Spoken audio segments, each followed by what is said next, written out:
Last ইয়ারে ending and এই ইয়ারের স্টার্টিংটা আমি করেছিলাম একটা অ্যামেজিং বিচ ভেকেশন দিয়ে এন্ড সেটা ছিল উইথ মাই ফ্যামিলি। অনেকদিন হয়ে গিয়েছে but I thought this is the time I should upload all the blog. So here it is. And আজকের ব্লগে থাকবে জার্নি থেকে শুরু করে ঘোরাফেরা, খাওয়া দাওয়া, সানসেট দেখা সবকিছু। আমাদের জার্নিটা স্টার্ট হয়েছিল এয়ারপোর্ট রেলওয়ে স্টেশন থেকে বিকজ আমরা যাচ্ছিলাম Dhaka to Cox's Bazar train. And এই জার্নি নিয়ে শর্টকাটে বলতে হলে আমি বলবো যে রাতের বেলা কখনোই ট্রেন জার্নি করবে না বিকজ আমার এক্সপিরিয়েন্স খুবই বাজে ছিল। আমি তো আর কখনো যাচ্ছি না রাতের বেলা ট্রেনে জার্নি করতে। আর এই যে বেশ লম্বা একটা জার্নি শেষ করে আমরা অবশেষে ট্রেন থেকে নামলাম এন্ড এটা ছিল কক্সবাজার রেলওয়ে স্টেশন। আর এটা হচ্ছে আমার কাজিন যে পুরো জার্নিতে আমার এই লাগেজ ক্যারি করতে অনেক হেল্প করেছিল। তারপর আমরা সবাই স্টেশনের ভিতর দিয়ে বের হয়েছিলাম এন্ড এখানে অবশ্য এক জায়গায় চেকিং করে মানে আপনার টিকিট গুলো চেক করে তারা হচ্ছে বের হতে দিবে। আর এই যে এটা হচ্ছে রেলওয়ে স্টেশনের বাইরের দিকটা, বেশ সুন্দর ছিল বাট ভেতরটা অনেক খালি খালি লাগছিল আমার কাছে। আই ডোন্ট নো কেন। স্টেশনের বাইরের দিকটা কিন্তু বেশ সুন্দর ছিল। এখানে এই সুন্দর ঝিনুকটা আমার কাছে বেশ ভালো লেগেছে। তারপর আমরা স্টেশনের বাইরে থেকে দুটো অটো ঠিক আর সেগুলো নিয়ে আমরা চলে যাই আমাদের হোটেলের উদ্দেশ্যে। মাত্র 3 মাসের ব্যবধানে সেকেন্ড বারের মতন আমি কক্সবাজার আসি, কিন্তু তারপর আমার এক্সাইটমেন্টের কোনো কমতি ছিল না বিকজ সমুদ্র দেখতে কার না ভালো লাগে বলেন তো। আর এই যে আমরা এখন একটা আইকনিক স্পটে এসে পড়েছি বিকজ এখান থেকেই হচ্ছে আপনারা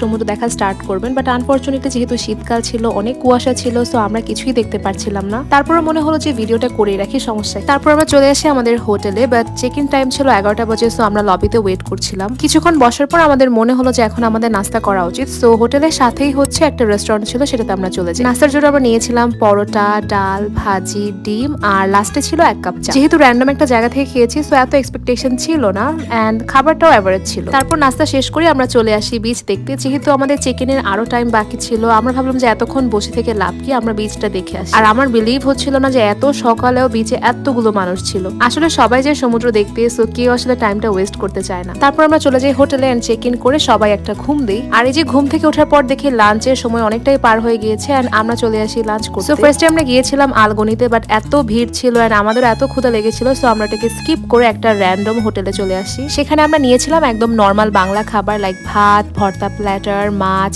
ডাল এসব। খাবারটা খুব একটা খারাপ ছিল না, আমার ভালোই লেগেছিল আর ডালটাও বেশ মজার ছিল। তারপর আমরা হোটেলে যাই, নামাজ শেষ করে বের হয়ে দেখি সানসেটের টাইম হয়ে গিয়েছে এন্ড সমুদ্র দেখতে এসেছি, সেখানে সানসেট দেখবো না সেটা তো হয় না। আচ্ছা বলেন তো আপনাদের কি সানসেট ভালো লাগে না সানরাইজ ভালো লাগে?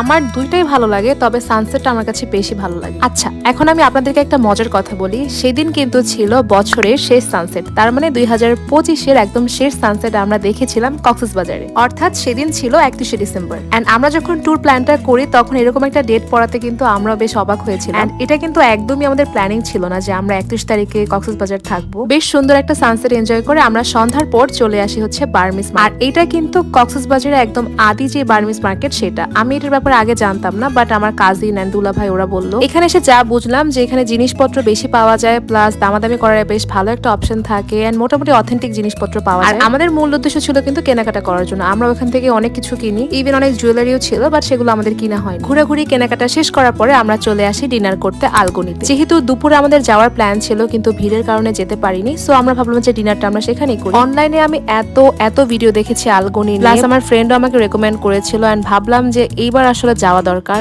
এত হাইপ কিসের জন্য? সো আমার জোরাজোরির কারণে কিন্তু আমার ফ্যামিলির বাকি মেম্বাররা রাজি হয়েছিল এখানে আসতে, কিন্তু ডিনার টাইমেও সেখানে প্রচন্ড ভিড় ছিল এন্ড এই ব্যাপারটা আমরা একটু বিরক্ত ছিলাম। যাই হোক একটু পরে হচ্ছে আমরা একটা টেবিল পাই এন্ড সেখানে বসে পড়ি। তবে এত ভিড়ের মধ্যে ওদের ম্যানেজমেন্ট কিন্তু বেশ ভালো ছিল, প্রত্যেকটা টেবিলের সাথে একজন করে ওয়েটার ছিল। এই ব্যাপারটাতে আমি বেশ ইমপ্রেসড হয়েছিলাম। বাংলা খাবার ছাড়া সেখানে আর কোনো অপশন ছিল না, সো আমরা সেটাই অর্ডার করি। আমরা নিয়েছিলাম ভাত, সাথে একটা ভর্তার প্ল্যাটার, ওদের ফেমাস লইট্টা ফ্রাই, সাথে ছিল চিংড়ি ভুনা, মুরগির মাংস আর ছিল তাদের ফেমাস ঘন ডাল। ডালের চেহারা দেখেই বুঝে গিয়েছিলাম এটা কেন এত ফেমাস। তারপর আমরা সবাই মিলে খাওয়া দাওয়া শুরু করে দিই। আর আমি কিন্তু এখানে একদম মজা করে খাচ্ছিলাম। আমার কাছে তাদের খাবার কিন্তু ভালোই লেগেছে, স্পেশালি তাদের লইট্টা ফ্রাই আর হচ্ছে ডালটা খুবই মজার। যদিও ভর্তা প্ল্যাটারটা আমার কাছে আহামরি লাগেনি, তবে ডাল লইট্টা ফ্রাইটা খুব মজা ছিল, ইভেন চিংড়ি ভুনাটাও বেশ মজা ছিল। তবে আমরা একটা জিনিস স্কিপ করে ফেলেছিলাম, সেটা ছিল গরুর মাংস। তবে একটা ব্যাপার বলতেই হয়, ওদের প্রাইসিংটা কিন্তু অনেক বেশি। আই মিন যেরকম খাবার বা খাবারের কোয়ালিটি সেই তুলনায় প্রাইস অনেক বেশি। আর খাবার শেষে আমরা ট্রাই করেছিলাম তাদের রাবড়ি জিলাপিটা,